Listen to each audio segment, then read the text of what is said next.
Hello and welcome to episode 569 of League on the Freak. I'm that bloke from Rugby League Project, Andrew Ferguson. You can find me on Twitter at AndrewRLP. And joining me as always is the glorious League Freak. You can also find on Twitter at LeagueFreak. How you going there, man? Going very well, Andrew. You know it's better than 169 is 5 of them. Who could argue with that? I know, right? It's fantastic. Yeah. I've only ever read about it in books. Yeah, that's true. Yeah, I once saw a diagram and I was just confused. I don't know where to take it from here. That's exactly what I thought when I saw the diagram. Yeah, that's true. It's true. It's like, okay, I don't see how that works. Oh, shit. How about the footy on the weekend? That Broncos versus Canberra game was crazy. I was at work, so I missed it. I did hear it went for like 94 minutes or something. And I got told that Canberra lost at the end, and I laughed. Yeah, but there was a comical aspect to it, I'll be honest with you. Like, people know what I think about the Canberra Raiders, but there was some comedy involved in seeing them celebrate twice and then having to lose. I did hear a lot of people, especially most of the commentators, saying it was the best finals match ever. It wasn't the best finals match ever, but it was definitely... Rugby League's really cool at having these just fucking crazy moments. And it was a fucking crazy moment for basically the last 10 minutes of the match, and then obviously extra time and then golden point. It was all just insane. So I think that it wasn't so much the best, but I was up walking around for the last 20 minutes of it going, holy shit. So it was cool to watch. It was very, very exciting. But there was a lot of stuff that the Raiders did that we talked about that it come to fruition. And one of those was the halfback in Jamal Fogarty, who has now played in 5 finals games and only won one of them. And you really need your halfback to stand up and play well in finals games.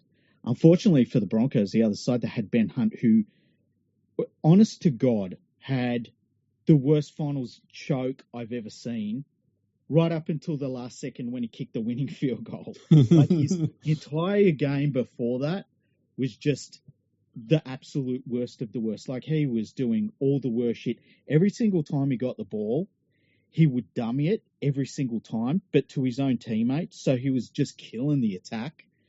And I think this is the game where Reece Walsh officially become a superstar, because he did get sin bin for a headbutt, which we'll get to, I guess. But he dragged a Broncos team kicking and screaming to a win they probably should never have won. And he was just amazing. He was absolutely amazing. So he's officially a superstar in my book now.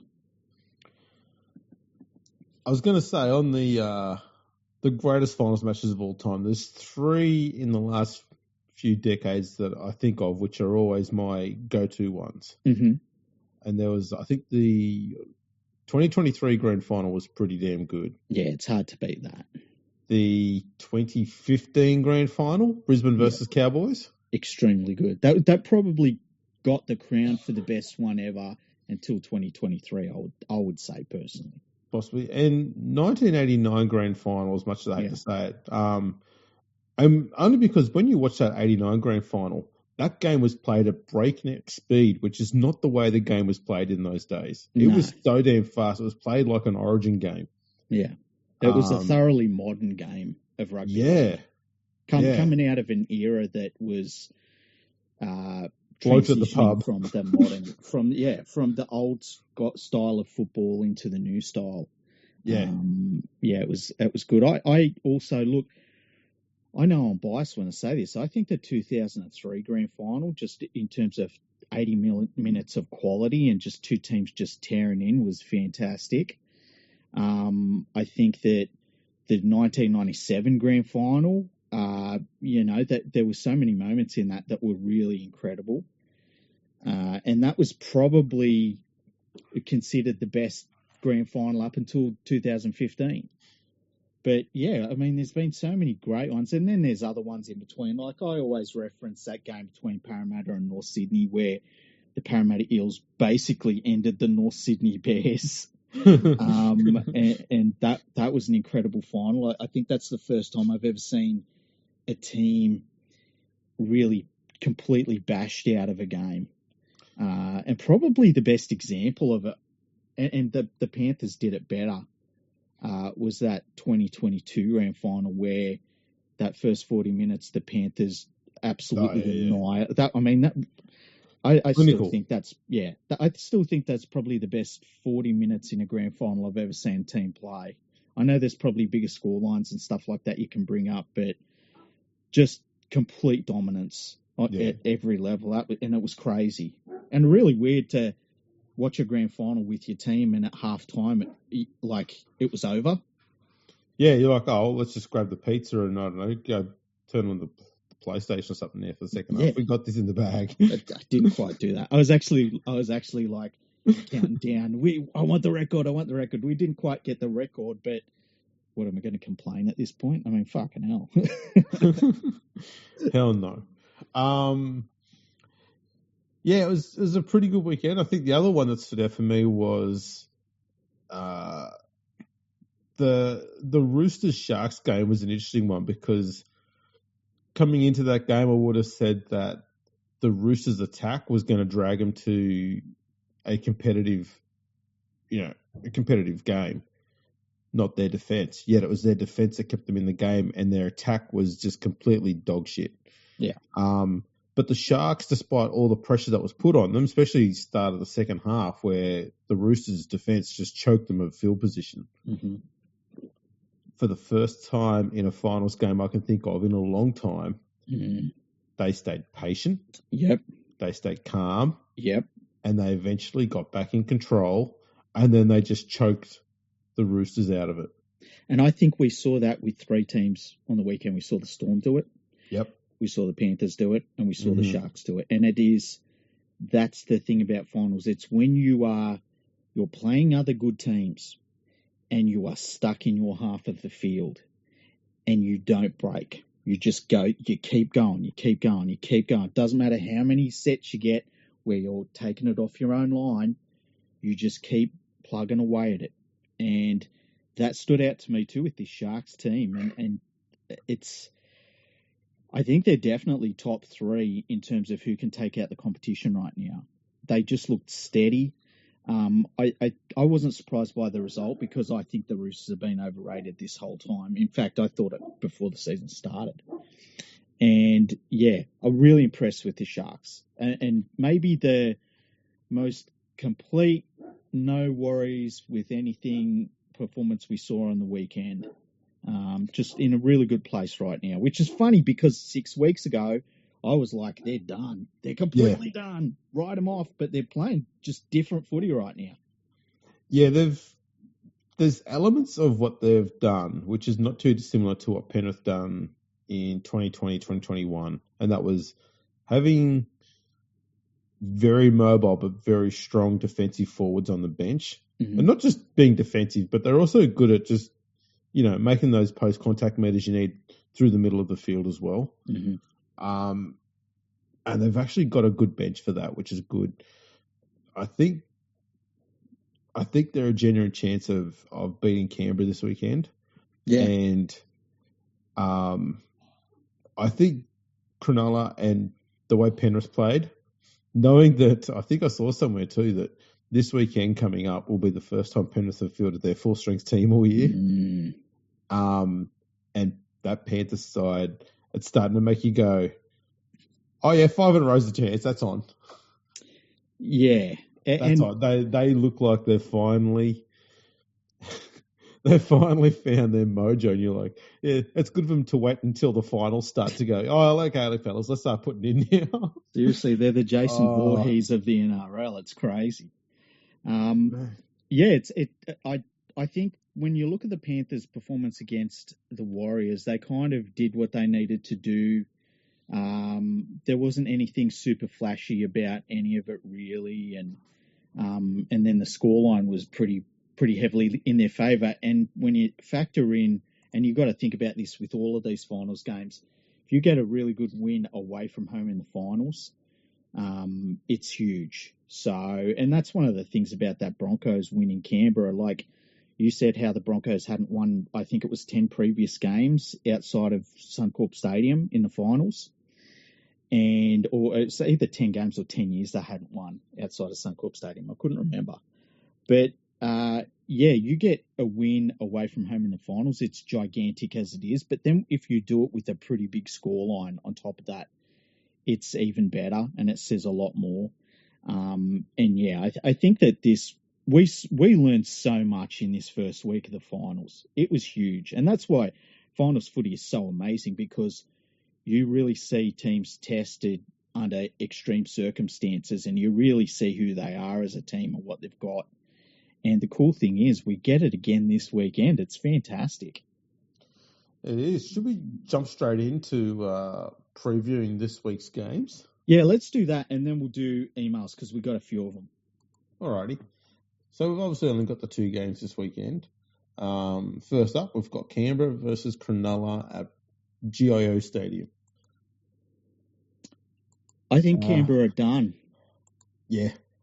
I think they're cooked. I think they'll be mentally cooked. Physically, a finals game that goes extra time takes it out of you. They celebrated twice and they didn't win the game. They'll get a boost being at home, but look, everything I've seen out of the Raiders and everything that they've been saying, I've been really worried about for the last 6 weeks or so. And then the things I've seen them say this week is really bad to see. And I just think that the Sharks will win. I'm actually really confident the Sharks are going to win.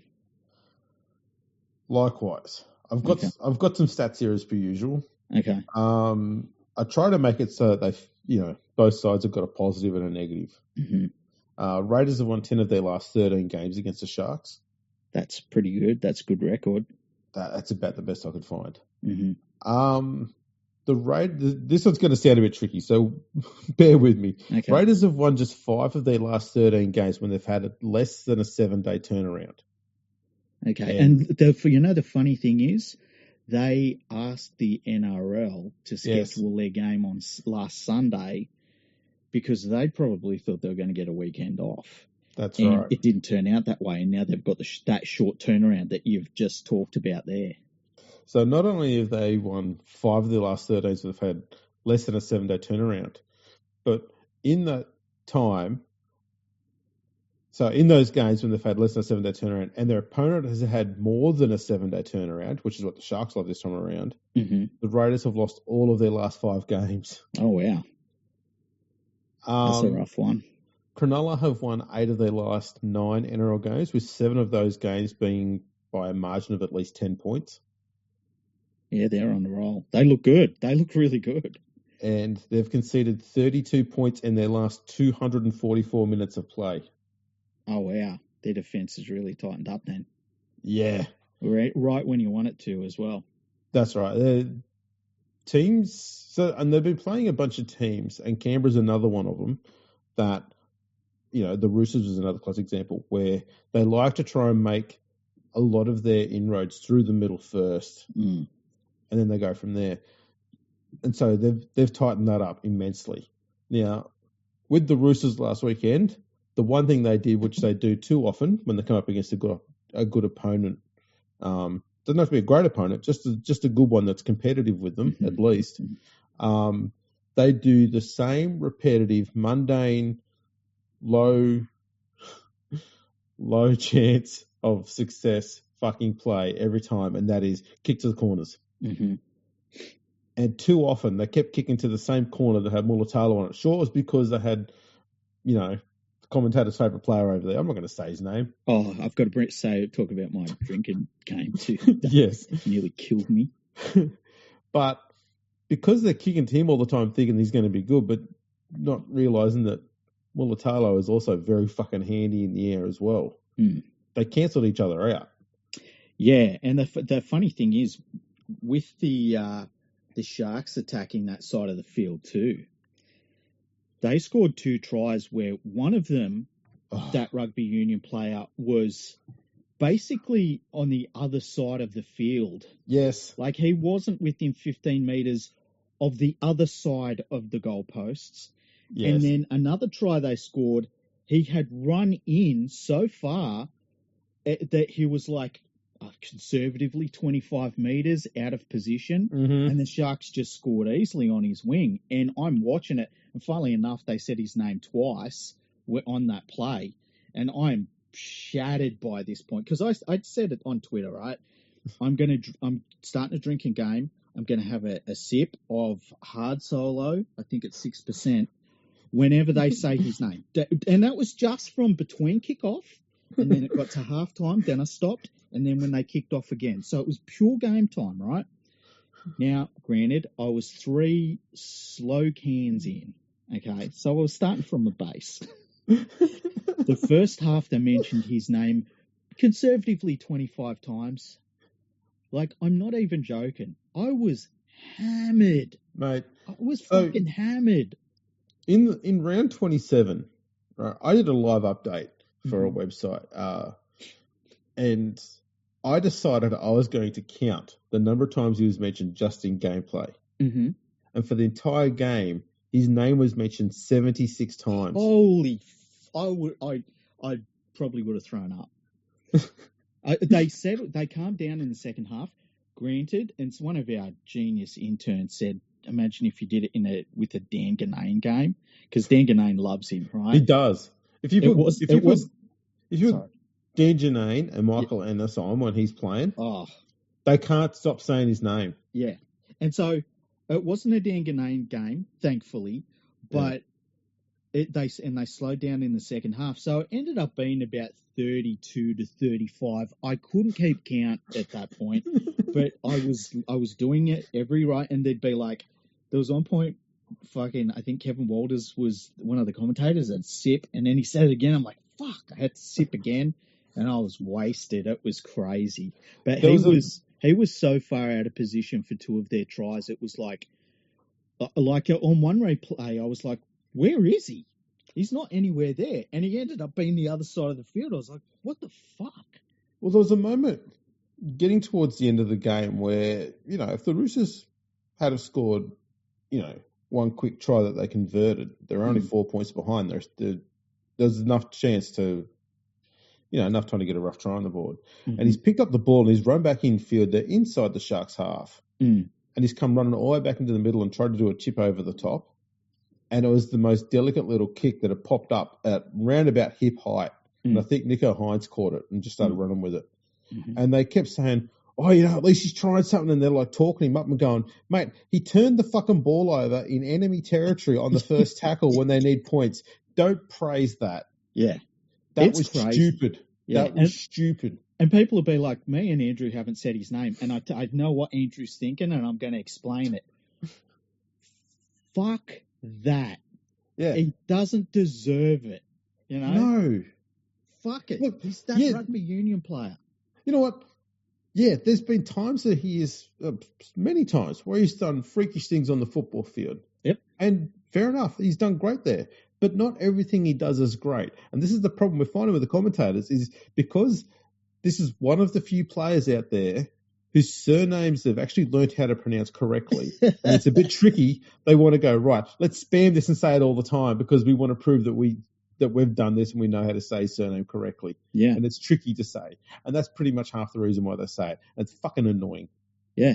Yeah, it's great. He's not as great as I keep making him out to be. Especially when you're watching play and, there's diabolical mistakes. Like, team crushing, your chances are now gone mistakes that he makes. And they just gloss over them. Yeah, because, I'll talk about what he did at the other end. It's not even just the commentators, mate. Even when they do the replays, there was I think it might have been one of the Sharks tries that was scored. Yeah. And after the try was scored, they decided to do a replay of something that happened 6 tackles earlier, where this bloke came in off his wing to make a tackle or something like that. And they're sort of going, this has zero relevance to the play at all. Yeah, yeah. His side just conceded a try on the other side of the field. Why are we showing this? Yeah. It's just nonsense. And they're talking up all the time. There was only one player in that Roosters side in that game who was a genuine threat for the entire 80 minutes, and it was James Tedesco. Yeah, he tried. Although I've got to say, I think that when he gets, and keep in mind, he's not the player he used to be, but he's still a very, very good player, and that's fine. That's completely fine. I'm not rubbishing him or anything. It's just like he's still one of the best fullbacks in the game. That's all I'm saying. I think that the top teams handle him fairly well when they come up against the Storm and the Storms, the Panthers, the Sharks in this case. I think they handle what he throws at them and the looks he gives them pretty well. And who's the other player that they do? There's another player that's like that, where teams do that with. And we've talked about him before, where the top sides just handle him pretty well. I can't remember who it is, though.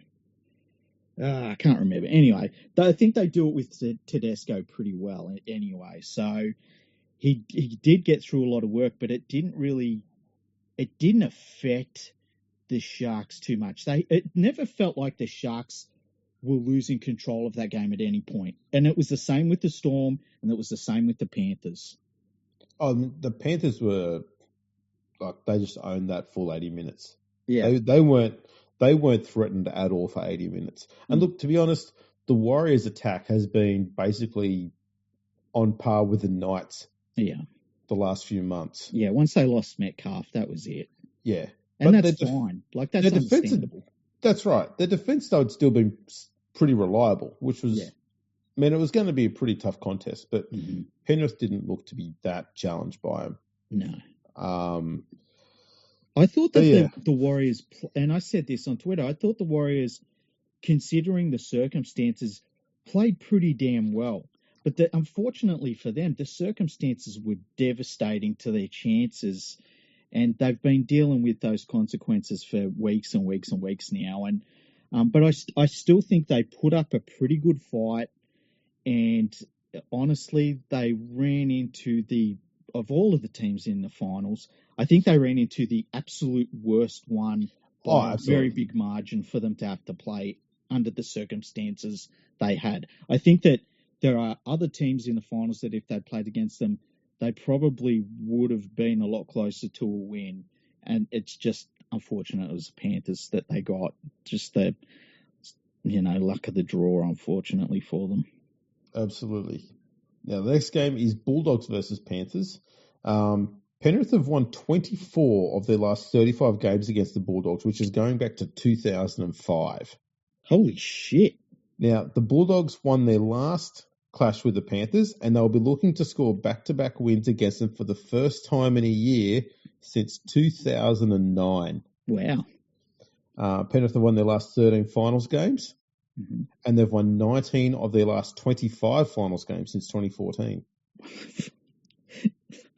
It keeps coming. That's fucking ridiculous. Penrith have conceded 22 tries in their last 14 finals matches, and only once did they concede more than 2 in a game, and that was the 23 grand final.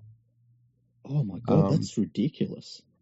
The Bulldogs have conceded at least 4 tries in all of their last 4 finals games, all of which they lost. So they've conceded 19 tries in 4 games. Penrith have conceded 22 in 14 finals games. Here's the way I look at this game, right?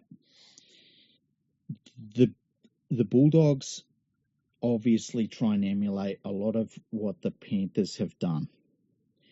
And that works against a lot of teams. It really works great. But it's like Pepsi and Coke. The Pepsi does really well, but there's only one Coca-Cola, right? On top of that, the Bulldogs have some issues that they're dealing with their lineup, and they've got some key injuries, some players that if they're actually playing, then there's a couple of dudes like I don't know if Kikau's going to play or not. They've said that he had a cracked eye socket. If he's got a cracked eye socket, he can't play. He can't play. And there's talk Crichton's not playing. There's talk Crichton's not playing. I've heard that he is playing. I just can't imagine. They said he had a LeFranc foot break, which is you just can't play with that. Then they also said he had a bad syndesmosis, which you can't play with that. And then they've named him in the extended squad. if they do play, they're going to be so severely compromised. Carraz was compromised last week. He got through a lot of work, but you could see he was compromised by his injuries that he was carrying. Montoya might come back, but he's also carrying injury. And these are all players that normally not so much Montoya, but they'd all really rely on for very important parts of their play. And if those guys are injured or just not great or carrying injuries or not in the team at all, and they're having to rely on everyone else to get them over the line for the win, it's a bloody huge mountain to climb. And if they can do it, it's incredible. But I just can't see them doing it, unfortunately. I just think it's gone wrong for them in the worst way, unfortunately. I reckon this weekend we're going to end up seeing 2 top 4 sides going out in straight sets, which I don't think I've seen that in a long time. Yeah, and comprehensively too. I think Canberra will probably put up more of a fight than the Bulldogs will. I think Penrith are going to choke the living hell out of that dog side. Yeah, especially like the Bulldogs' attack has been so poor since Galvin come into the side. They've named Galvin at 5'8". They brought Sexton back in, but I mean, so where's Burton? Hey, Burton's moved to centres. Well, and you can't make these changes at the end of the year, let alone in a finals game against the fucking Panthers. To be honest, this is how they should have named it the moment Galvin turned up, so that they had time to get it organised and run properly, because there was nothing wrong with what Sexton was doing.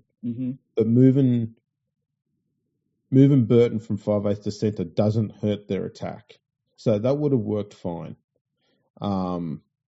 It's the problem they had with Galvin at halfback, and I don't know why they didn't see it, is he turned their attack sideways. So they, instead of running forward and playing direct like they had been doing all year, they started drifting sideways all the time. And doesn't matter how good your team is. If your half is going sideways and not forward, you lose. Doesn't matter who you are.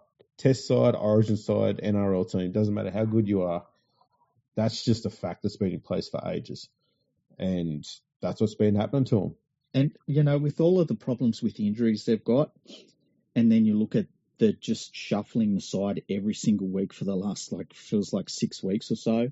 To accommodate one guy. For one guy, yeah, who's a teenager. But then you get to a elimination final against a 4-time premiership winner who's won 13 finals games in a row, and you halves a Tony Sexton and a fucking kid who's still a teenager against this, nightmare team.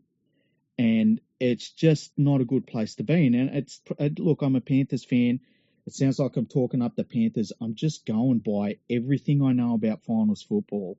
I've seen my Panthers team come up against fucking teams like this with halves that are super young. Even halves called Cleary and Luai that were super young at one point. You get to the finals and these things really fucking count. They really count. Oh yeah.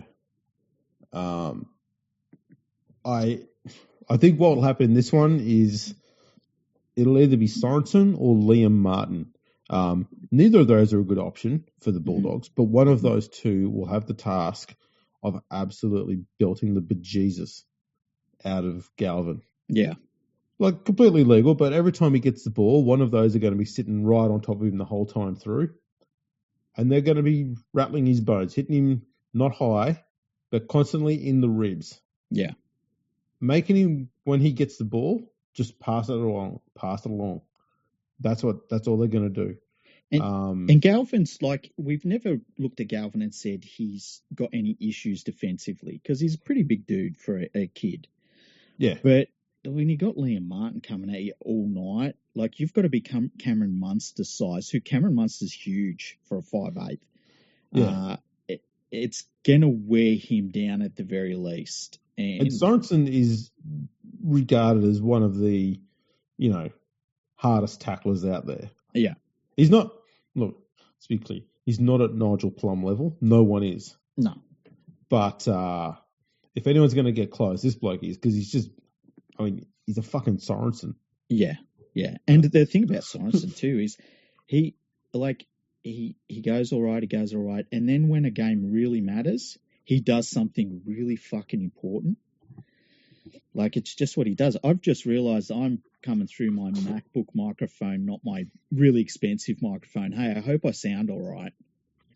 I can't tell the fucking difference. Oh, that's good. I'm glad I spent all that fucking money. Hey, so if anybody's wondering why it sounds a bit tinny or something, I'm just talking through my MacBook's fucking microphone. It does not sound tinny at all. Okay, that's good. That's good. I've been talking into my microphone. It turns out none of that fucking matters. Oh, that's even better. Yeah, it's great. I feel like a real dickhead. We're half an hour into the podcast. I feel like a real fucking dickhead. He's talking into his $35,000 microphone that hasn't plugged in, which barely makes any fucking difference anyway. The light's on it and everything, but I didn't flick the little thing over, so fuck me. Oh, technology. Yeah, it's great. I love it. I'm gonna look. I obviously have to sack an intern. At least 2. Yeah. Why not? I might make it 3, just because good things in 3s. I think that's fair. Yeah. All right, so we've both got we've both picked our winners for this weekend. It's going to be Sharks and Panthers. Yeah, I don't know about you, but I am super comfortable with those. Like last week, we were a little bit. This week I'm like, not even. Just super comfortable about it. Yeah, likewise. Should we do our emails?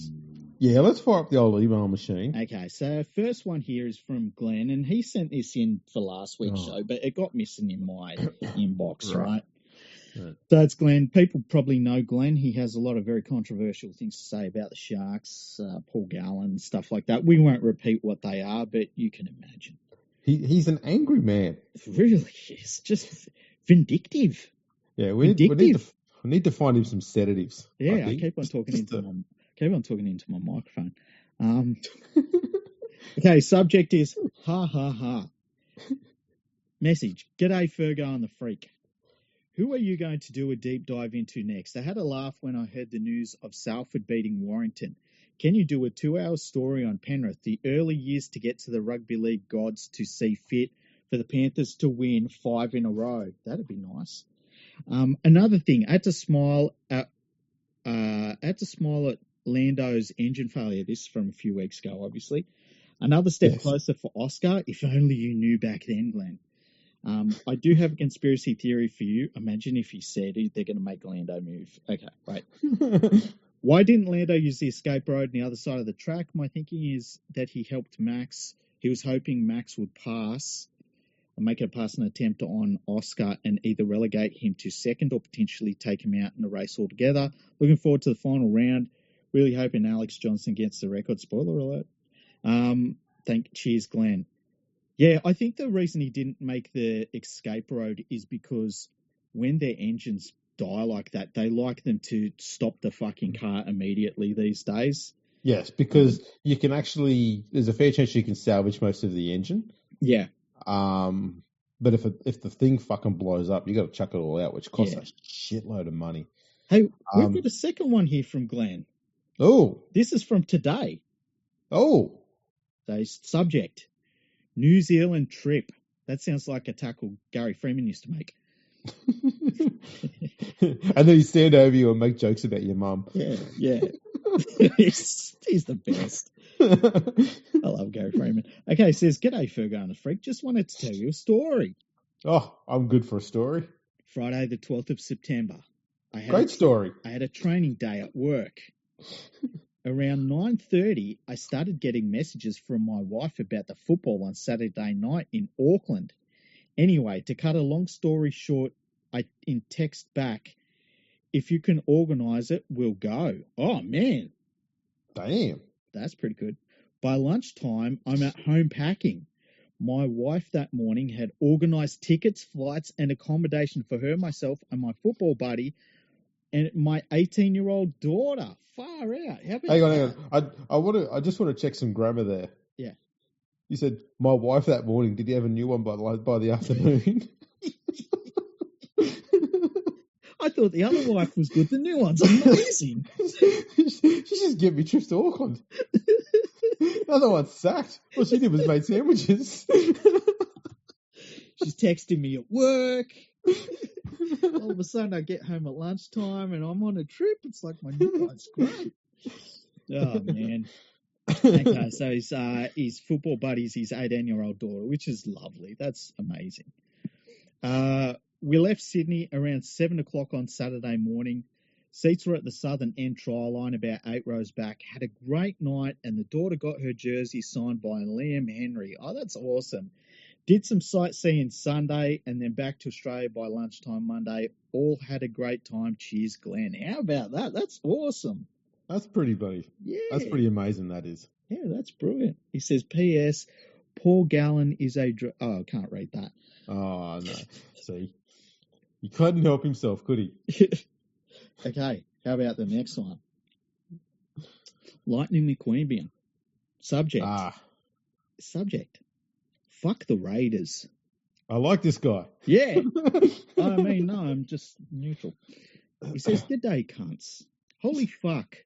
I didn't think it could get any worse living here in Raiders territory, but boy was I wrong. Very fucking wrong.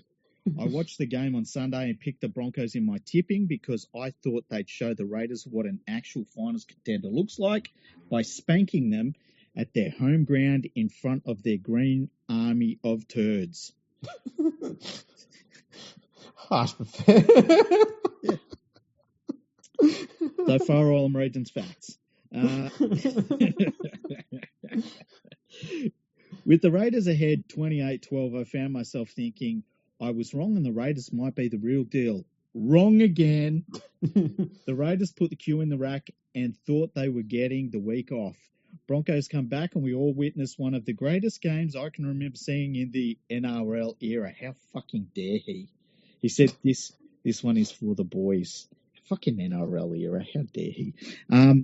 Since Sunday night, I've seen nothing but whinging and bitching about Ash Klein and his officiating of the game from Raiders fans. He really goes in hard here. These short-sighted fuckwits can't understand why Chudson Young was sin-binned and are trying to get him removed from the rest of the final series after trying to explain it to them that it was Klein sending a message to everyone to cool down and focus on the play. These fools are still insisting they were robbed, and it's the typical conspiracy against Canberra to ensure they don't succeed. I've seen a lot of that shit too. Yeah, I saw somebody saying... Most of it comes from Ricky Stewart. I saw somebody on Twitter saying that, this just keeps showing why the NRL keeps looking at the big market teams. And I'm like, yeah, that giant market of Penrith. If these short-sighted it's not just Penrith, it's Ropes Creek. Yeah, it's Greater Ropes Creek is the AFL. Upper. Yeah. I love having glowing kids. I shouldn't have said that. If these short-sighted fuckwits could wipe the man milk out of their eyes and look with some level of unbiased reason, they'd see it was the right call. Instead, I'm now going out of my way to remind each and every one of them that Ashley Klein didn't blow a 16-point second half lead at home. Thank you for giving me a placed event. Love your work. Lightning McQueenian. P.S. Fuck Manly. I think you need to give this bloke a regular platform on your website. Yeah, you can have that. I'd be willing to post whatever he wants to post on there. That's fine. I mean, this was all factual. Okay, next email. Wow, there's more. I love it. This one's from James. He sent it on Monday. I think this is the last one we've got. It's from James. Our James. Yes. Subject is sin bins. Uh-huh. G'day, boys. G'day. Without getting into the nitty-gritty of the incident, I thought Reece Walsh got off lightly with only a sin bin for the headbutt on Hudson Young. I think that'll stick. I did notice that being binned was almost a blessing in disguise for Walsh, as he was able to calm down and regroup in the privacy of the sheds. He may not have been able to regain his composure on the field. Also, the 10-minute rest probably came in handy at the back end of the game. It probably really did, actually. This got me thinking, should sin bin players be forced to run a treadmill or something instead of getting a rest? That'd be amazing. Hey, now, I like it when people come up with these interesting ideas. Yeah. But it's not something that changes the rules on the field. Yeah.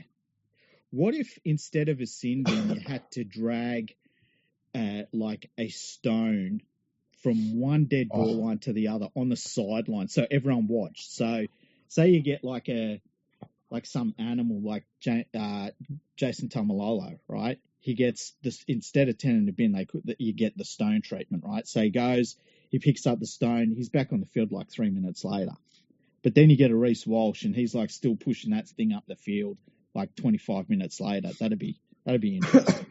I've got two takes on that. One, not just the stone, it's got to be one of those Atlas balls that the world's strongest men have to deal with. And it's always going to be the one that they can't lift up. Yeah. Or I'm reminded of a photo I saw from the 1990 Kangaroos tour of Mal Meninga doing training, and he's pulling a small plough behind him, like it's a weight that goes in a plough. A weight sled sort of thing. Yeah. Yeah. That's tied around his waist, and he's just running along with that behind him. Yeah. I know Mal in the way he ran it. That thing probably weighed about 35 tons, whereas everyone else was running around like 100 kilos behind him. And he's just going for a casual jog. Yeah, exactly. But maybe what they could have is an Atlas ball behind them. I like it. And they've got to carry that along, but it doesn't roll. So once you get the momentum going, it won't keep rolling. So it's just sitting on a flat piece of wood. I just had a better idea. You're gonna love this. Yep. They have to carry the opposition coach the length of the field. So that's pretty good. First of all, it brings back fat coaches, right? Oh yeah. You got a coach that's like 180 kilos, just I was going to say other words, but I'll say big bone fellow. Yeah. All of a sudden, your team has a significant advantage, right? And that's got to factor in who you get as your coach, right? So you don't want your does Ivan Cleary start just binge eating coming up to finals time, things like that. I've got two options, and the coach can choose which one. Okay. Right. So if you can't have a fat coach, you want an agile one, because what you'll have is you've either got to carry the coach, or you've got to catch the coach. So if you've got a nimble, I'm thinking like Benji Marshall is the opponent coach, and he says, no, tell you what, you can catch me, and you can't go back onto the field until you've caught him. If it goes for half an hour, so be it. And we can have that as picture in picture. Yeah. What if they mark out 5 square meters, right? The coach is allowed to grease up like baby oil or something, right? And then they've got to catch them and then dead carry them the length of the field. Oh, but I've got him. I can expand on it. I'm thinking when the opposition player who's been binned is trying to catch the coach, the coach does not have to stay within the confines of the stadium. Just run out and grab a train. All of a sudden, you see fucking. You're playing at Campbelltown. He grabs a train. He gets off at He's at gets off at Redfern. Gets off at Redfern. Like, yeah. He gets off at Redfern. He just says, "Oh, you got me." Got me. So next thing you know, I think Reece Walsh is sitting at the train station waiting to get back to Lamia. Yeah, I think Reece Walsh should get you quick. He probably would. In that sense. Benji would be a bit of a challenge for him. Could you imagine how difficult it would be to I bet the worst coach to deadlift that's covered in man, this is a clip to clip out of the podcast. They let me start it again. The worst coach to cover in baby oil and deadlift over your shoulders and run 100 meters with over your shoulders, it's got to be Ricky Stewart, because I bet that fucker would just not help you one bit. He would just he'd just be dead weight, kind of like as he is as a coach. Or he'd just be sitting there squealing and squirming like a pig that you just caught up. Just little legs are running around everywhere. He's just tossing and scratching around and everything. You can't hold him still. And then he gets down. He's like, yeah. like he is as a coach. Anyway, James says that, and he said 8 minutes of decent speed in the treadmill. Imagine this is pretty good. That seems like such a watered down piss weak idea. Now that we've fleshed it out, we just took it to an extreme. Imagine MG in the 91 grand final going into the sheds and jumping on a Stairmaster for 8 minutes. Perhaps Cameron Munster could have done the treadmill, then the life cycle when he was sin binned twice in the 2018 grand final. Is this making sense? It's fucking amazing sense, James. Yeah, we love this. Cheers, James. Yeah, this is great. Yeah, whenever you've got crazy ideas and you think, no, this is stupid, email it to us. Yeah. We'll make you feel better because we'll come up with worse ideas. Yeah. I mean, better ideas. That was amazing. That's fucking I love great. That's the benchmark. That's the sort of email we want. Yeah. I love all those emails, to be honest. So do I. That was brilliant. That was great. Yeah, I really like that idea. It's got legs. Speaking of having legs, how about, have you seen all of the stuff that's been coming out about fucking Victor Radley and what's his name? Not Cameron Smith. The Souths one. Brandon Smith, yeah. No. Okay. So, we all know that Brandon Smith got off the airport, towards the end of the season and was questioned by police, and then they released him. And then Souths kind of blew up a little bit, saying there wasn't much to it.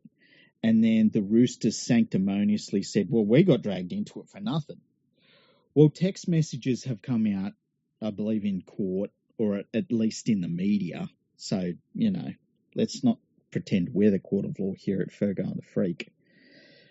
Guilty. Nah. And they basically, the first ones that come out allegedly suggested that Victor Radley contacted Brandon Smith and said, could you put me in touch with somebody that could supply me with something? And he said, and by the way, while they're texting, like they got their entire vocabulary out of that fucking movie with Michelle Pfeiffer in it.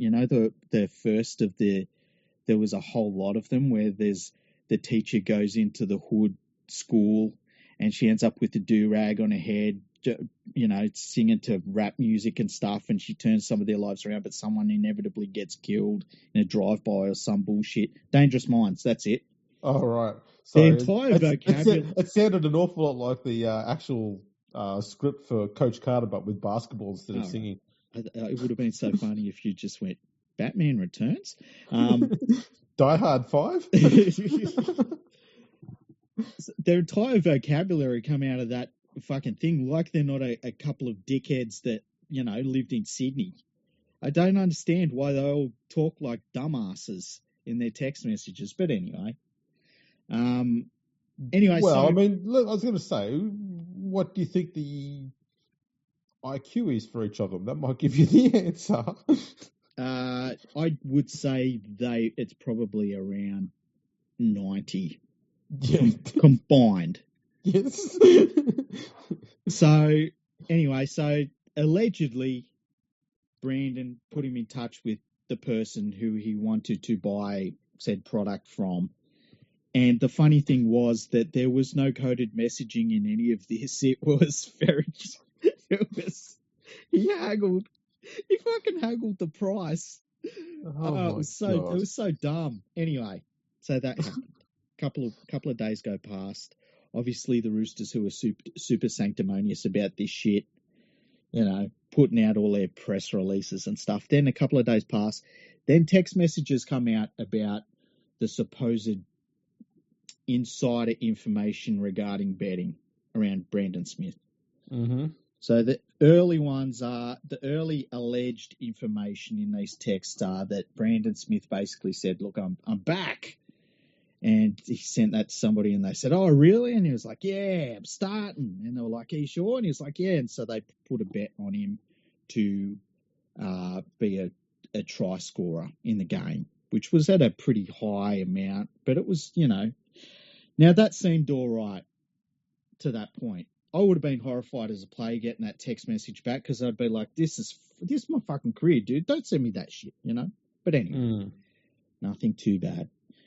Then he said this person allegedly said, are you starting or what? And he said, yeah, I'm starting. So they put money on him to be a first try scorer that could have won them 20 grand.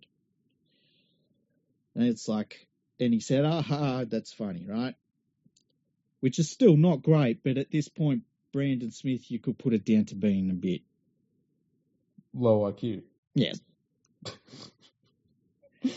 Then, and this is the problem, Brandon Smith told somebody else in another text message, hey, did you see so-and-so's bet? It's a big price. And that's when it crosses a line. Yeah.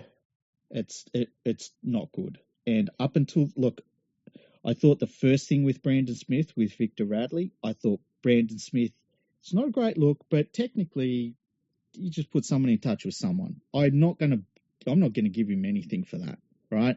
Victor Radley looked really bad in that instance, by the way. Really bad.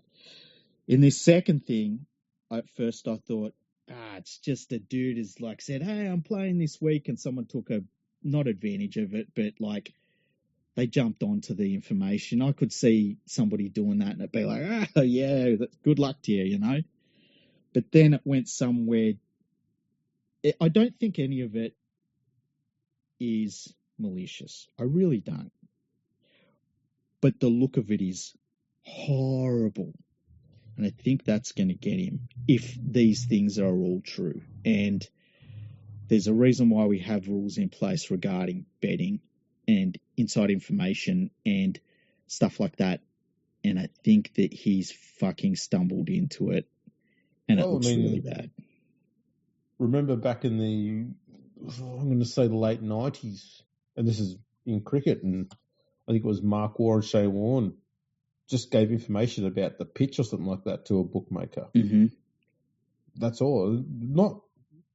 It's not hugely vitally important information. Like, you can probably look at it on TV and get the same information from there. Mm-hmm.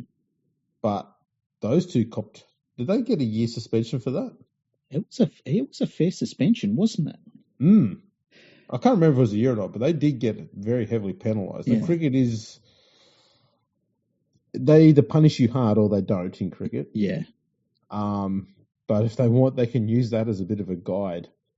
And if they choose to throw the book at someone, especially someone with a bit of a reputation as being a bit of a bad boy, then they will probably do that. Yeah, and look, I tend to be willing to give the benefit of the doubt in certain circumstances where I really can see where you're like, I'm back, and someone puts a bet on you, like, shit, you know, then, or you even say good luck to them, or they ask are you starting or are you on the bench, and it's like, I've been told I'm starting. Like, I can see where that can be some innocent information that can be used differently, right? And that's not necessarily your fault. But when you tell someone to look at the price so-and-so got on you doing a certain thing in a game, it's too far. It's too far. Even if you didn't mean it as much, even if you're not going out and trying to change anything, which I don't think you did. But it's just too far. And there's a reason why we've got these rules. And I think that Brandon Smith I think he went too far, unfortunately. And with Victor Radley, I mean, that was what I read about Victor Radley's supposed exchanges were just so fucking dumb. I couldn't believe it. Like, at least don't be so fucking obvious. Don't call it what it fucking is, you fucking idiot. Like, if someone had sent me those text messages, I would have said, I don't know. Coffee? Don't text me again, you fucking moron. So, sorry, did you mean coffee? Man, it was so silly. But anyway, I think they're all in a lot of trouble, and I'm not even saying that they're the worst people in the world or anything. I just think they've all stumbled into things that look really fucking bad, and come across looking really fucking bad. And obviously there's some sort of investigation that the Queensland Police were doing, and they've stumbled into that, and it's not good for any of them. So I'm curious now how these text messages became public. I believe they were leaked to the media. By? It's a good question. Because if there's a police investigation, that would be evidence. Mm-hmm.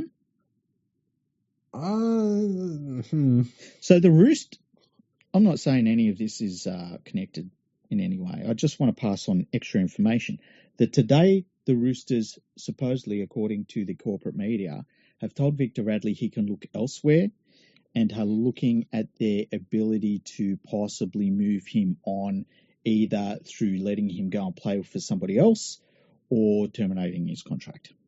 I think they will probably look to terminate his contract so that they don't have to pay for him to be elsewhere. Yeah. And it will free him up to do whatever the hell he wants. And it would do them a favour because it's not like he's been playing good football for the best part of the last few years there. I want to ask a question of you, and don't look at your Twitter, right? Don't look at it. It's okay. I haven't been for days. Excellent. I'm going to ask you a question, but I'm going to answer it first in your Twitter DMs, but don't look at it until I tell you to, okay? Okay. What would be the perfect place for Victor Radley to go to? Salford? Try again. Are you going to guide me? Like, are we saying you should stay in Australia? You said Salford, to be fair. Yeah. What about NRL team? NRL team. A perfect team for Victor Radley. Yeah. Titans. Look at your DMs.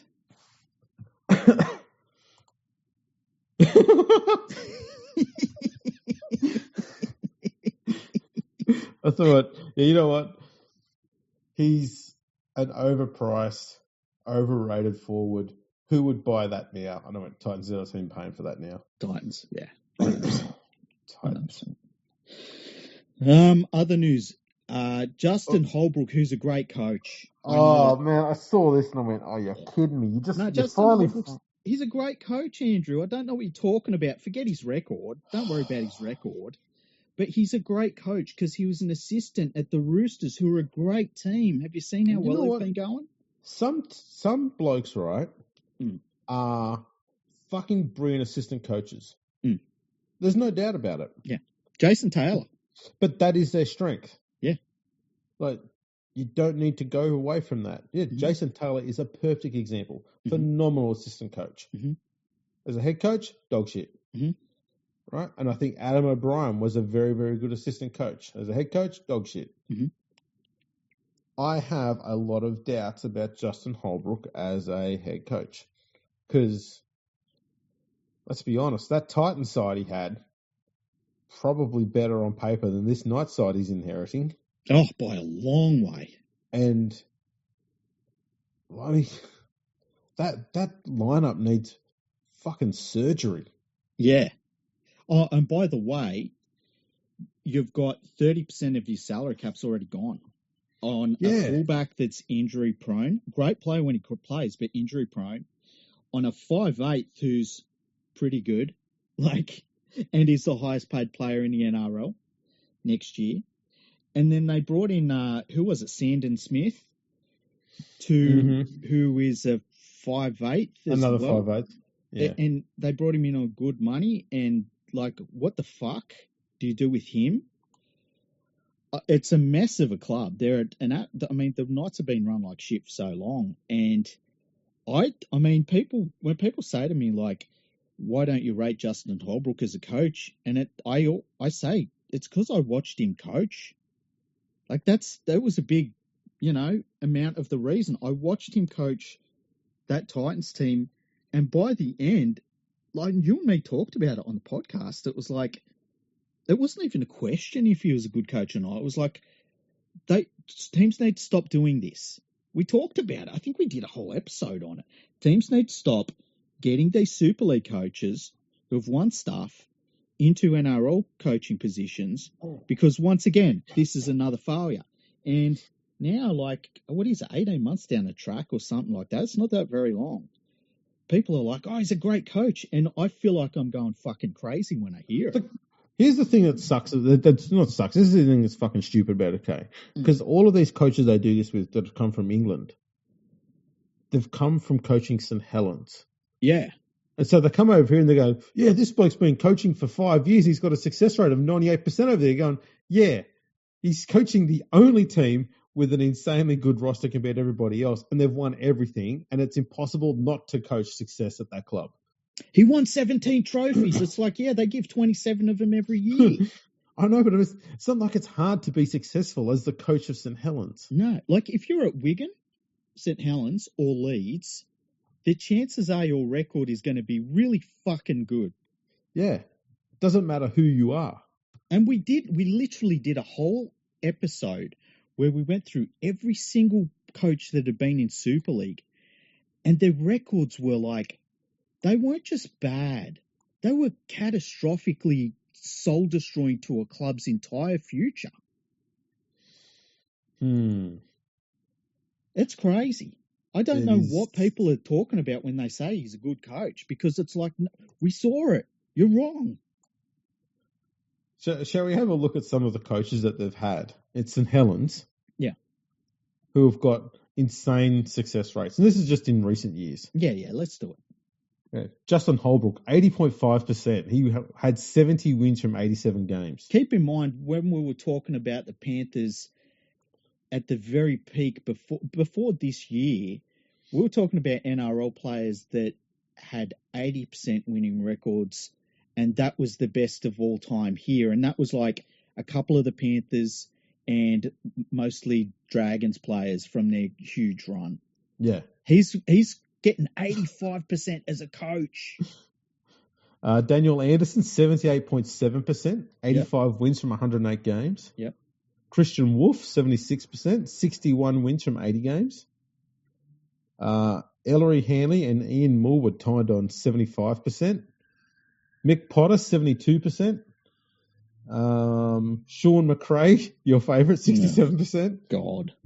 Mike McLennan, 66.4%. Mike McLennan. Remember him? Man, that was weird. Paul Wellens, 63.4%. Nathan Brown, 62.9%. Yeah. Roy Simmons, 58.5%. Kieran Cunningham, 57.3%. And Sean Long, he's had 6 games there. He's the only one since 1980 to have a success rate of under 51%. He would have been a good 33.3. So he's probably got what it takes. He would have been a good Gold Coast player, Sean Long. Yeah, just crazy. So Paul Wellens to be the next NRL coach? Imagine. We've seen people like suggest silly shit like that. Then last name's normally Johns, but it's so fucking stupid. It's beyond fucking stupid. It really is. Speaking of beyond fucking stupid, there's 2 things jumped out at me this week about Super League. Number one, the fucking current CEO of the Tigers, Shane Richardson, was talking about the need for the NRL to go over and do something with Super League because it could make the NRL even bigger worldwide. And all I could think about was his record in Super League, which is fucking catastrophic. So there was that jumped out. I mean, in all fairness, though, yes, who hasn't been catastrophic running anything in Super League? I saw something on Twitter a couple of days ago talking about Wigan's balance sheet. Yeah, and how they've still got many millions of pounds in the bank, but they've gone down by £2.5 million or something like that this year. And what they forget to tell you is that like that millions of pounds was just plonked there. Like they're not generating it. No. So it's just none of them make money. Another thing that come. Sorry. Yeah. No, you go. I was going to say another thing that came out was that the Golden Goose, Darren Lockyer, who has purchased the London Broncos, the first big move they did was to get Jason Demetrio in to sort out their football department. That'll work well. And then he was there when the South Sydney Rabbitohs got Lewis Dodd. He was the coach for him, and he brought in Jack Whiten as well, which was just a masterstroke of what the fuck is he doing. Yes. Also, he was the coach that basically had Elias as your halfback, who was going pretty well, but couldn't work out how to get him and Cody Walker working together. And then they fucked off Elias. It's just a disaster. Real disaster. Real wasted years under Demetrio at Souths. And then they've made their first big signing, their first big NRL superstar. It's Reagan Campbell-Gillard, who, if you thought he retired a couple of years ago, you weren't too far wrong. Imagine thinking that Reagan Campbell-Gillard is worth signing. Like, what the fuck? I was sitting there going, everything you were saying about Reagan Campbell-Gillard was in my head was just what the fuck, and then you said at the end, I was like, okay, well, I'm out of ideas then. Because I watched him playing this year for the Titans. I think he was playing at the Titans this year. Yeah, I barely saw him. Yeah, and I just saw what's a kind way of putting it? An absolute plotter just walking it up to the line. Yeah, just like resignation, you know. That's it. Yeah. The only time I saw him really putting in was in the last round when they were playing against the Tigers, and they looked like they had a chance of winning the game. So, I might put in a little bit more here. But that, like, even at the best points of his career, and look, he was at the Panthers, and he went to the Parramatta Eels and stuff. And as a Panthers fan, you'll learn that, like, he would have a game where it was like, oh, this is pretty good. And it wasn't even a full game. It was like 40 minutes. It's pretty good.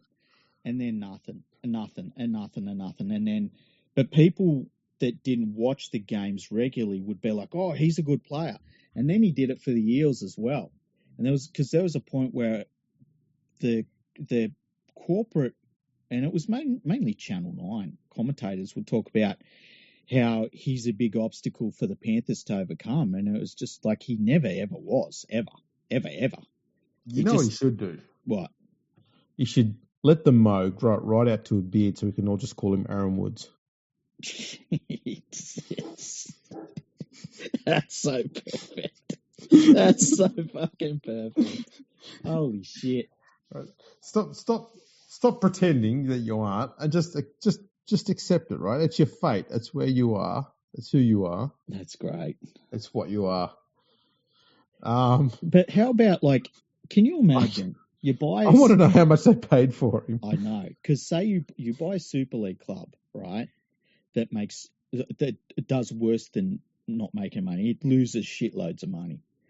You haven't got a big supporter base there in London, and that's for various reasons. But whatever, you've never had a good ground deal at London ever, so you've got to sort that out. Just say you get Demetrio in on a cheap deal just to sort things out. Fine, you know, I guess everyone needs a job. But then you pay money for Reagan Campbell-Gillard as a just a finished front rower, just done. He's over. His career's over. Where the fuck are you making the money to start paying players like of that level? Because he's not going to be going there for cheap. He's not going to be going there for the same price as the props now, you know, are getting paid at the Broncos. He's going to want at least a percentage of NRL money because, shit, he could have probably stayed at the Titans if he was going to play for dirt cheap. So where is the money coming from? And I just hope it's not all coming out of Darren Lockyer's bank account, because his bank account will get a lot smaller very quickly if that's the case. I'll tell you what, if he wanted a front rower who might be of some value, if I was Lockyer, I would have said, right, let's go and buy Tyson Frizzell and move him into the middle. Yeah. He'd be much better and probably cheaper than Campbell-Gillard, and he'd do a better job.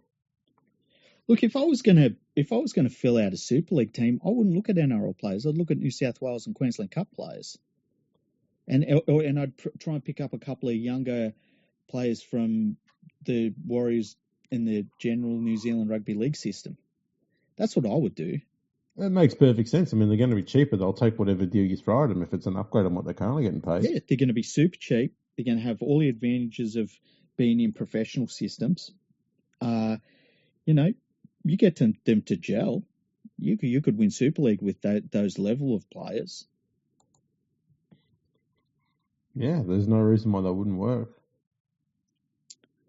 Trying to think of anything else that's happened in Rugby League this week that stood out.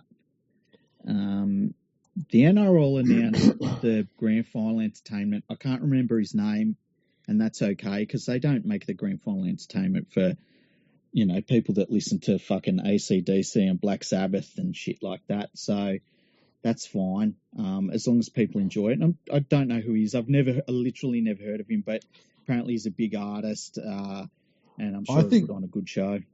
I think I said at the time, and I'm not dissing the artist. I don't know who he is. I just said I saw a picture of him that the NRL posted, and I went, okay, he's got face tattoos. That must mean something. Fuck, I'm so out of touch with modern music today. I don't know. Maybe I'll just give up on it.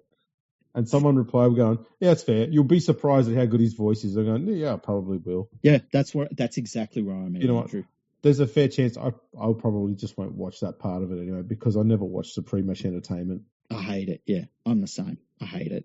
Although I tell you the one, if I think of the ones I've seen in recent years, the one that stood out was the Tina Turner tribute. She was fucking good. But yeah, these pre-game things, they're not aimed at me, and that's cool. Like, you just got to accept it at some point. I don't bitch and moan about it because, as I said, I'm not going to watch it. So if other people love it, then by all means go for it. I think the other one that I thought was a bit odd at the time was the Macklemore one. Yeah. And I was like, okay, from memory, he had one hit song. I don't know what it was. But I went, why are we getting a one-hit wonder? Like, should we not get someone who's a bit more, I don't know, experienced in the world of music with a few more songs to their name? I don't know. It wasn't a criticism of the guy's song. I just thought, surely there's others that are available you can go for. But anyway. Yeah. What would I know? I don't know about people who've got face tattoos anymore. They're either singing at grand finals or they're in the WWE wrestling in matches for some reason. Or they're like in mugshots from Florida. Yeah, that's true too. Yeah. Face tattoos are pretty aggressive. It's an aggressive move. It is, yeah. Yeah. Because, that shit is largely irreversible. Yeah. Yeah, it's a big statement, and it's a statement you can't take back. Well, there is something else I will raise, and that is the over in England. Yes. They're playing their final round before the finals start this weekend. Okay. And for the most part, it's an entirely foregone conclusion. Yeah. Except Hull FC have a very slim chance to make it to the finals. Okay. They have to beat the Catalan Dragons. Okay. So Catalan are currently sitting in ninth on the ladder. They're out of the finals hunt. Mm-hmm. Their attack is atrocious. Mm-hmm. Their defense is not too bad. Mm-hmm. So Hull have to win that game. They also need Wakefield to lose. And they're playing Salford. Oh, Jesus. Because Wakefield's on 28 points, Hull's on 27, and Hull's in 7th, and they've only got a top 6. Wow. Salford, though, found a bit of form late because they beat Warrington 3 weeks ago, 25-12. Mm-hmm. They lost to Catalan the week after by just 1 point, and last week they only lost to Huddersfield by 14 points. They've got a bit of form. Yeah. They're building to something. Yeah. The new era has begun. The new era. Next thing you know, they'll be building a new stadium next to the old one. Yeah. Yeah. Imagine if that's how it turned out. That'd be kind of funny. Yeah, they just start talking to the Manchester City Council and start doing dodgy deals with them instead. I mean, allegedly. Yeah, it's weird. And look, I mean, if this is the last weekend of the Super League, like, they might they might be completely dissolved by Monday. Like, it's quite possible, but not even joking. Like that, no. they might just be like come off the field and that's it. Like no one gets any money from that day on. There's no one to talk to. The phones are all off. Like it could be at that point. Yeah, So Darren Lockyer would be at the ground saying, "Hey guys, I'll give you all a contract for $100 a game." Yeah, with London next year. That's funny.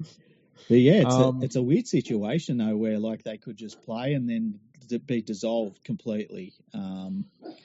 Strange, very strange. It is. So at this stage, it's looking like we're going to have the first week of the finals will be Lee versus Wakefield.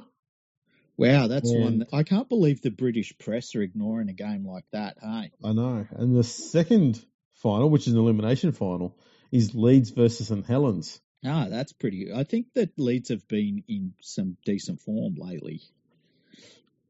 Then the semi-finals the week after, we'll see Wigan play against the highest rank elimination finals winner, and Hull KO play the other one. Okay. So got all that to look forward to. Yeah. I wonder who ends up. I feel like it's going to be a completely new winner in Super League. Not this year though. It's just sometime down the track. It's going to be. I'm talking about who is Wigan going to play in the grand final? Yeah, St Helens or Leeds. Yeah, that's basically it. Yeah. I can't think of anything else that's happened in rugby league this week. It's been a fun week though to be a rugby league fan. Hey. Oh yeah, plenty of stuff going on the field. Yeah, which is where you want it to happen. Yeah, exactly. The other news was that I don't know if we mentioned this last time. Michael Ennis has got himself a new job. Yeah, he turned down a coaching role at Manly to become an assistant coach at St George Illawarra, but he wants to also do a little bit of commentary when he can, which is doable. That's without question doable. He'll just do all the Roosters games. Yeah. I hope that he doesn't fall into, because he hasn't got enough time to practice and get ready for games. I hope he doesn't fall into the thing of just saying cliches over and over again, because I don't want to be ambushed with that. No, you don't want to be ambushed with it. You know what I find amazing is that they took all this time and all this effort to completely just overuse this Roosters winger's surname over and over and over again. Yeah. All of them. But Trebojevic is too hard to say, so we just got to call him Turbo and Gerbo. I reckon. Hey, that rugby union player, by the way, by this time next year, he will already have a contract in rugby union. Oh, yeah, he'll be going back there. Yeah. Because they'll see him as like a chance to promote something, and they need any promotion they can get.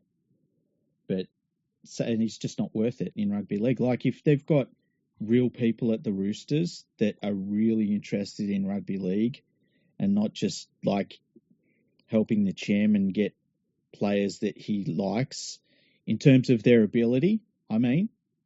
Yes. On the field, you know what I mean, Andrew. Yeah, I know what you mean. They would not re-sign him. They'd say he's no. hoping anyway. Yeah. And he'll be playing he'll be anonymous again. A year and a half from now, he'll be playing the anonymous code in Australia. It'll be great. You're like, who's this guy again? When was the last time you heard about Suwali? I saw something mentioned about him the other day because I think the Wallabies were playing a game. Oh, really? I heard him once. I heard his name once, like about 4 months ago, but that was it. Yeah. Rugby union types love him now. Yeah. Well, he's originally a rugby union boy, except if you look past the fact that he's from Penrith, he grew up playing rugby league, all of the rugby league background. If you forget all that. Yeah, ignore that stuff. That's just facts. Yeah.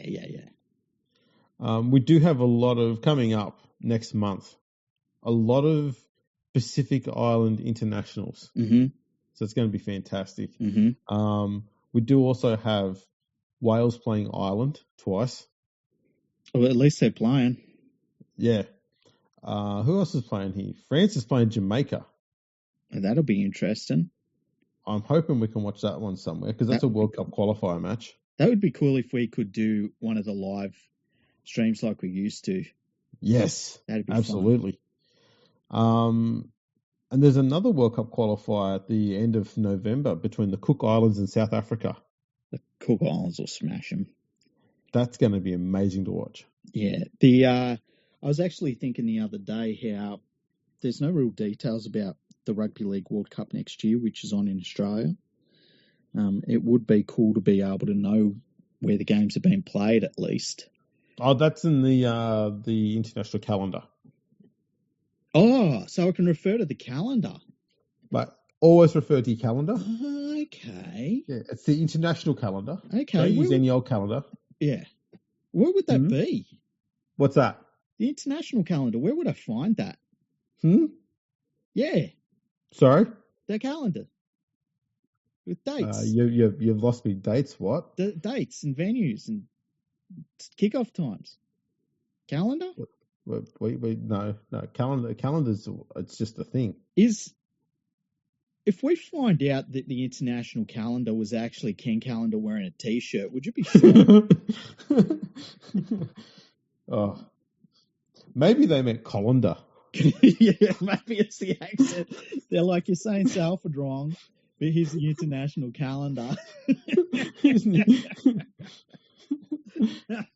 So I don't know why you people doing dates. What are you talking about? We didn't put dates in the calendar. What do they think dates? I love it when the international calendar comes out and they say, we've got an international calendar. This is what Australia and England's doing. Bye. Like, what the fuck? Everyone else is going, question, that door's shut, they've walked out there, everyone's just got their hands in the air. What's New Zealand doing? Where are you going? Hello? Somebody? I got a question for you. Yeah.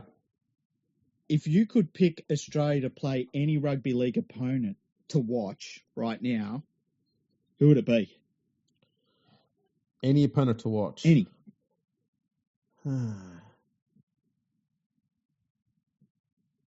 See, I want to watch a team that haven't played too often. Okay, that's fair. So I would like to see them play against France. Okay. Thing is, I know what the result's going to be, which is a bit disappointing. Okay, now, after France, who would be the next one? I want to go really, really left wing. I actually want to see Serbia play. Okay, now who's the next one? Probably New Zealand. Who's the next one? Tonga, Samoa. Okay, keep going. PNG. Okay. Fiji. Yep. Yeah. Yeah. I would like to see, if I could pick, I would be like Tonga, Samoa, New Zealand, Fiji, probably Cook Islands, France, and then after that, it would be interesting to see them play against Serbia, Canada, United States. Yeah, I want to see players I've never seen before. Yep. Coming up against the absolute best in the world. Yeah. Because as much as though it's not about watching them get absolutely fucking obliterated. That's not part of it. It's more about get those guys the opportunity to see where you need to be elite, and then watch them develop after that. Like classic example to show you what I mean is if anyone remembers what it was like watching Papua New Guinea play in the 80s and the 90s, where they just got fucking lapped. And then you watch them play now, and you're going, yeah, no one's lapping them anymore. No. Like, they are hard asses. And they're like that for a reason. They've learnt, and they've learnt, and they got better and better and better. And that's what it takes. Sometimes you just got to come up against that and see what it's like to find out where the bar is so you know how much harder you got to work.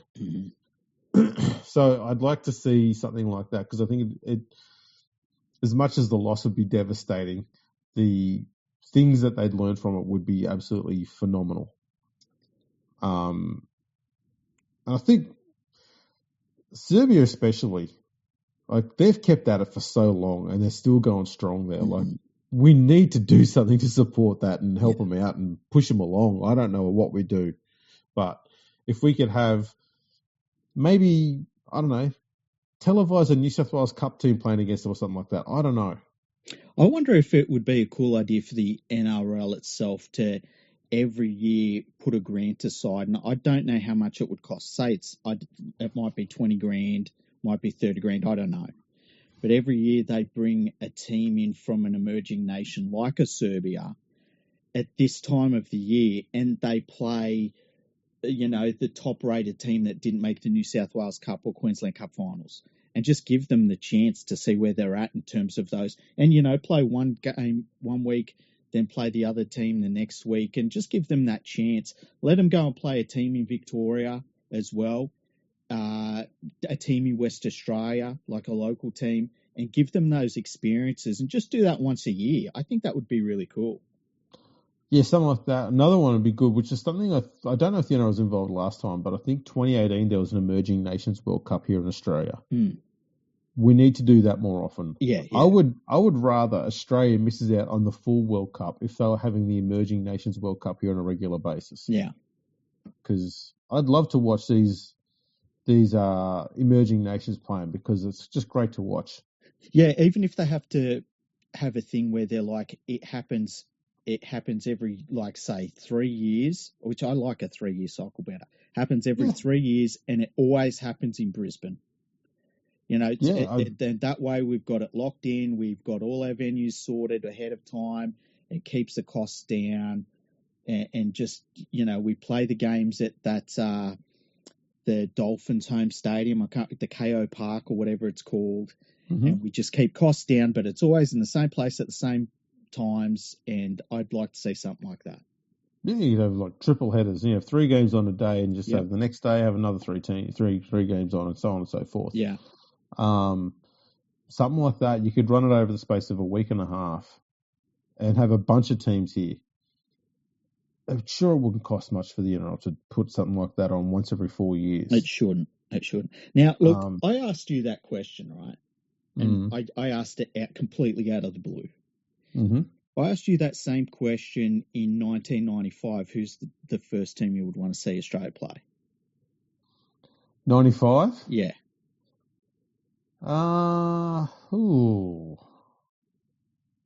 probably say Great Britain. So would I. Right? Now, here's the thing. Down the track, even for diehards like you and me who would have said that in 95, we listed half a dozen teams each at least before we said England or Great Britain or anyone like that, right? And I think that's where rugby league's at right now.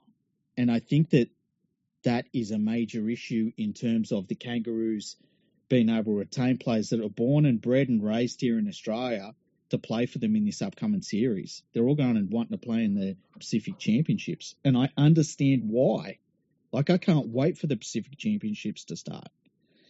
Yeah, look, I like watching the Pacific teams playing. The only times, there are times when I go, you know what, I'm not really motivated to watch it, not because the teams are bad and all that, but because for me it's just watching different variations of NRL players playing against each other. And I was just like, I've seen all of these guys playing already. I kind of want to see somebody new who I've not seen before. I get that.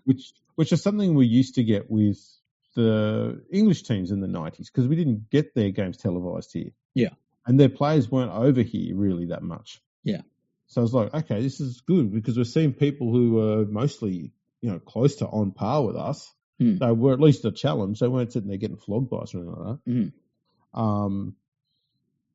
But this is now another problem we're getting, is if a bunch of current NRL players who are Australian born started saying, we're going to play for England now, then England is now going to become another bunch of NRL players playing against a bunch of NRL players. And I'm like, I'm not interested in that anymore either. Well, it's to the point where we're playing New Zealand so often during the mid-2000s, I was like, I'm sick of watching this. Yeah, and we just all got sick of it. I think the Kiwis got sick of it too, They did, which is why we stopped doing it so often. Yeah, and especially when we tried to change it up a bit and we had them playing us after Origin, and so, like, we'd throw together the Australian team, which after an Origin series was basically like, eating raw meat, just nuts. And they just come in and get buzzsawed by that team that was just battle hardened already.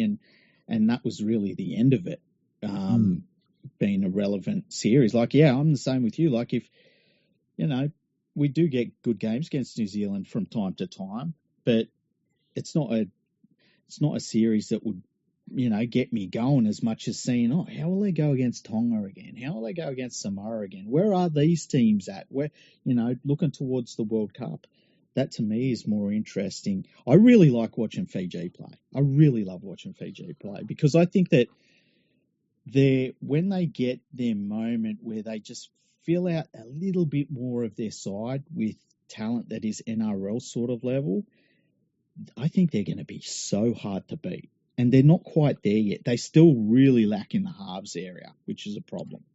Yeah, I feel the same way about PNG. I love watching them play. And because they are largely made up of PNG-born players who play the game over there, which I find also fucking amazing. Yeah. I think they're only one or two classy playmakers away from being like an elite team. They've almost got to where they need to be, which is great to see. And I would like to see France be stronger.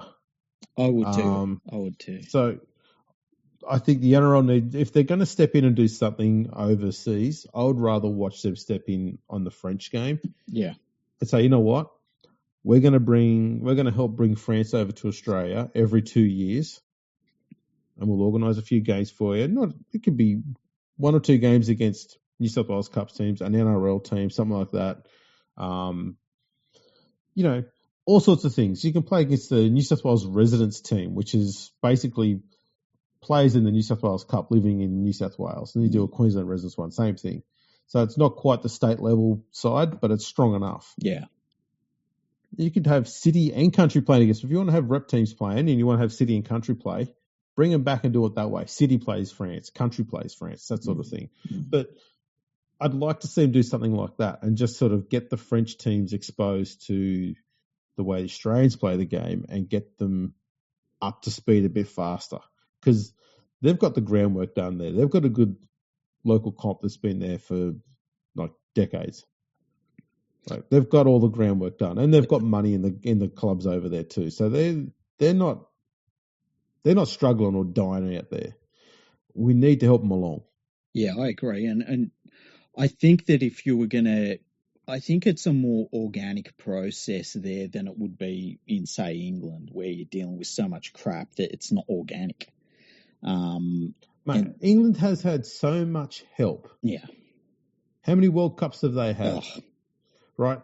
They get plenty of help. And if they keep shooting themselves in the foot, then, you can't help them. And if you do help them, you're just wasting your time. Yeah. Yeah. That's what I've been saying for so long. And people have been I know. And I've always been open to suggestions to try and help them out and come up with things to fix them. But as you've always said, like, if they're not willing to help themselves, then, what can you do? Yeah. Look, you just get to a point where you've seen it happen enough and in so many iterations that you just get to a point where you're like, this is actually what they want to be. This is what they enjoy, and they don't want to change. They don't want anything to change. Like, anytime you offer a suggestion for a real change, they don't like it. They've got a better idea because they want to do it the English way, and it's failure. That's failure. And you get to a point, and once you get to that point, it's relieving because then you stop having angst about it all. And you're just like, that's what they like doing. Fine, whatever, let them do it, And then you focus on other areas. And I agree with you. France is a great idea. I would love to see, like, I could see where you could start in one region of France, like around the Catalan area, and then move from there. Like, try and get rugby league really strong in that area, and then you move to another area and stuff, and build your base a little bit more out. And there's a good base there, as you say, but then do things that sort of try and fold them, get them into the fold. The only problem with France I see is that there's the direct flights aren't there from, say, some of these cities to Australia, or even Perth or something like that. Perth is part of Australia, technically. But if that was the case, I think it would be very different, and that'd be the goal, to get maybe one day down the track you could have the Catalan Dragons playing in the NRL. But it's with the travel, it's a little bit of a problem, just because they're not the main routes. No, that's right. That's why I think it would be better just getting the national side to come over every 2-3 years. Yeah. Like, it can't be every 4 years. We kind of want to get as many guys as regularly exposed to the Australian way. That's the best way to do it. Yeah. So it's got to be somewhat regular. Even if they come over here, and then 2 years later we go over there as a little bit of a tour before we go over to England, something like that. And then 2 years later they come back over here, and we do this thing every 2 years with them. We bring them over. They come over here. They play against the Pacific Islands. They play a bunch of games in Australia. They make a decent tour out of it, and the NRL helps them cover the cost of that a little bit. Use it for TV ratings if you need to try and get some of that money back. Make some deal with the French sports. Was it BIN or whatever it is? Whoever they are broadcasting this French sport over there, do some sort of deal with them where they split the profits or some sort of thing like that. I'm sure they can figure out something to try and make a bit of extra coin out of it. Do you reckon that we could have a situation? I was just thinking about this situation in the NRL where, say we had a team, say the NRL said we're going to spend the money on a team that is based in, I don't know, say Darwin. Let's say Darwin, right? And that team is made up of French players. And it's almost like an invitational French team, where, we've got this French team in the NRL. They abide by the salary cap and all that. But that kind of ends up being the focus of French Rugby League to get it to the next level. And then we go from there. I'm surprised that you didn't take that to the next step and put them in the eastern suburbs of Sydney. La Perouse. La Perouse, right? There's already a team over there with the French national colours and the French emblem on it. Now you're talking my language.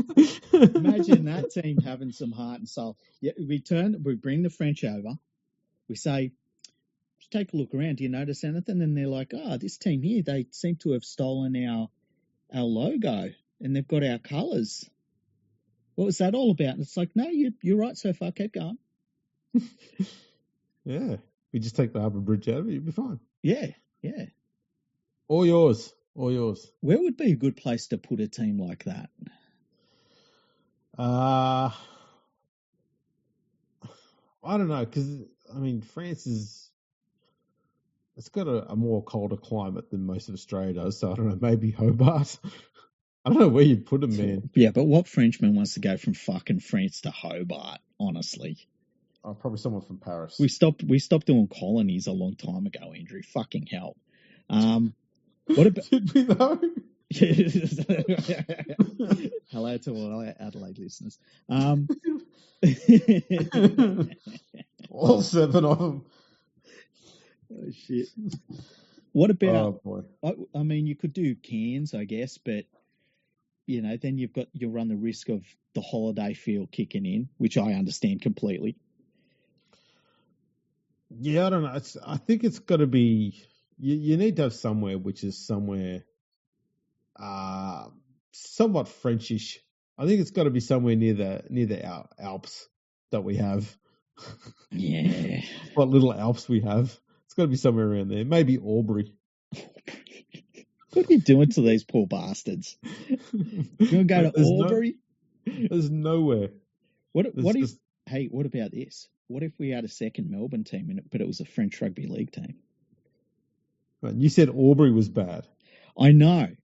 But I just think with all the communism down there, right?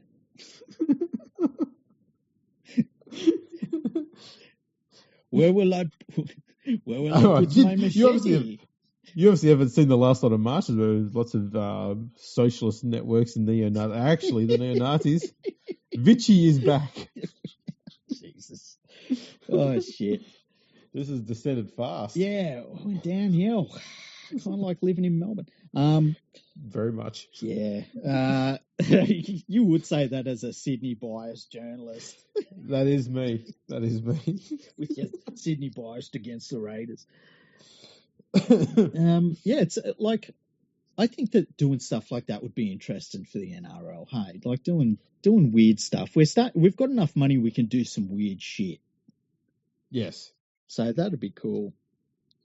As I said, like, because the French team's not poor, if we said to them, like, we will foot the travel bill. Yeah. Right? So you come over and you don't have to pay for your travel. Yeah. You cover all your other costs, your food, your accommodation, that sort of stuff. You look after all of that. We'll just get your travel. They'd probably go, yeah, you know what, we could do this on a fairly regular basis. Yeah. Who wouldn't? Yeah, I think that would be cool. I'd like to see the French team chucked into the, whatever it's called, the plate section or whatever of the Pacific Championships. That'd be interesting. Seeing them playing the Cook Islands, that sort of level. I think that would be good for them. Anything we can do to get the French national team strong enough to beat the British national team on a regular basis, I think we should be 100% behind. Yeah. We need to find some NRL players that are French. Yeah, some French surnames. That's easy. Reese LaWalsh. Payne LaHaas. Anyone called John, we can call him Jean. Jean? Who's a Jean? Jean Le Bateman. Even the French go, fuck off. Yeah. Murd. He's murd. What about, I'm trying to think, there's not many Johns in the NRL when you think about it. Nah. That's kind of strange. There's Paul Alamotti. We can call him Jean-Paul Alamotti. Jean-Paul Alamotti. Yes, in Dalmamoro. Like, yeah, you just gotta say it with some attitude, huh?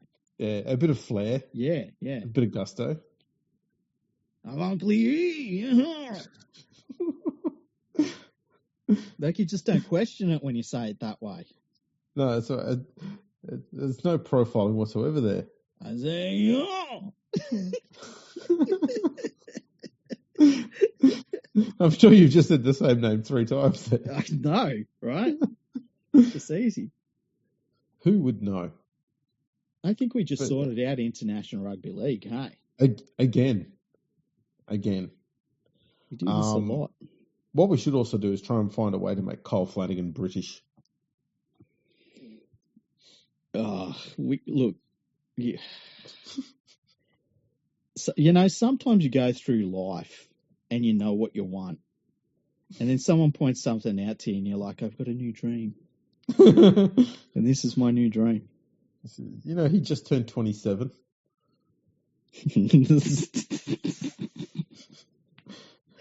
Holy shit.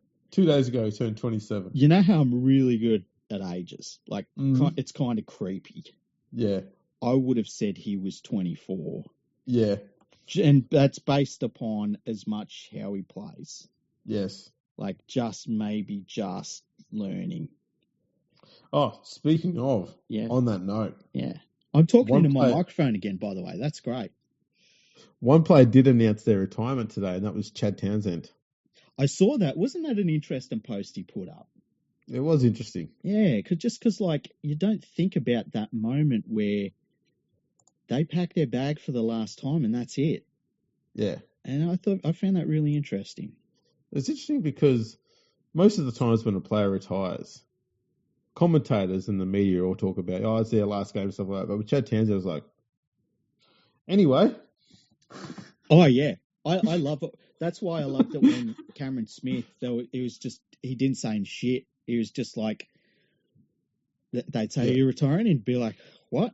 Are you going to play again? I don't know. I'll let you know. I'll let you know. And when he didn't do that, do you remember how hard they cried about that? Yeah. He needs to have a press conference. Yeah. He's disrespecting people. It's like, fuck off, you idiot. Oh, did you see the huge news, by the way? Which huge news? There's one of the old journos has said that they I'm not going to talk to Michael Maguire again. And that was because Michael Maguire told them to fuck off. Okay. See, I knew I liked this guy for a reason. Yeah, I know, right? Yeah.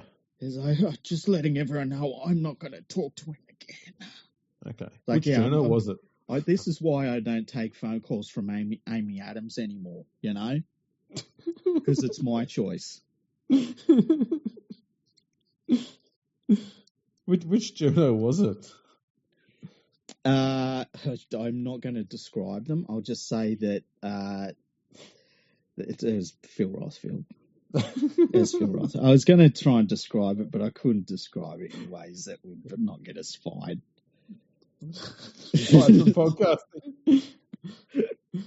Lose all these podcasting dollars that we get. Right, with the fucking riches that we're drowning in. See, this is you speak truths, no one wants to get behind it. Yeah, I know, right? Oh, well, I suppose we should wrap it up. Yeah, that's been a good episode, hey? We have overdone what we thought we were going to do. Yeah, we killed it in this episode. Yeah. Well, thanks for tuning in, everyone. Make sure you check us out on all of the socials, LinkedIn, Facebook, YouTube. Make sure you go around onto the YouTube there. Give us a like and subscribe over there. That'd be great. And leave some comments. We're going to have to get around to an episode where we catch up on some of those comments as well soon. So yeah, leave some like comments that are like some weird ones, right? Some ones that are completely not rugby league related, but then some ones that are like, I don't know, are going to test us. Yeah. Same also, keep sending the emails. Yeah, the emails are great lately, hey? Yeah. Yeah, keep sending emails through. They're awesome. We love that when we get the emails. I know we got to heavily censor everything Glenn says, but we do get through them. We get around it. Where do they send the emails to, Freaky? Podcast@leaguefreak.com. Perfect. Get them in there, people. That would be awesome, and we're trying to stick as rigidly as we possibly can to one episode a week. Yeah. We've done all right for the last 2 weeks. Just got to keep at it. And we've got another Formula One race coming up this weekend, so we'll talk about that one in the next episode too. Yeah, is that at the Circuit of the Americas? No, it's at Azerbaijan this weekend. Baku. Baku. The one where they've got that weird downhill chicane kind of thing where you could almost crash into a wall near a castle. It's great. Well, yeah, no, it's a fucking stupid place for a race. I call it the Leclerc corner because nearly every single weekend he goes there, he crashes into that fucking barrier. Do you know what? Like, Charles, have you not learnt? That sort of thing where he's got pole position at every single race they've had at this track. Yes. Which is crazy. Yes. So he must like it, but he gets close to hitting the castle. He does. He loves just pushing through there, and I think that might have been the place where he hit the barrier once, and he just put his head in his hands. He just said, "I am stupid." Did he? He gets really down on himself. He's a really good driver, though. Like he is phenomenal driver. Yeah, just in a shit car. Oh, that Ferrari sucks. Oh boy. All right, well, that's something to look forward to next time. So tune in for that one there, and we'll catch you all next time.